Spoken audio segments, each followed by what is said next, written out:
I wanted a school that was strong in liberal arts. My primary concern was finding a school that was small enough so it would have a good community, but at the same time not feel like you were in a high school.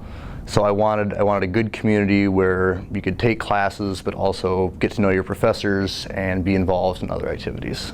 Actually, I looked all over. I mean, I flew out to the East Coast and toured 4 or 5 schools out there, and I looked at a few bigger schools. Ultimately, I knew I wanted to go small, but the big schools kind of helped me see what I didn't want to get into for undergraduate.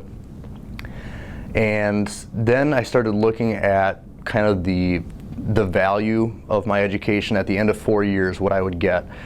And I looked at the cost of schools like Augustana, schools on the East Coast, schools other places in the Midwest, and I decided at the end of 4 years that my debt load was going to be relatively low here and the value of the education was going to be good so that I could go somewhere else for graduate school.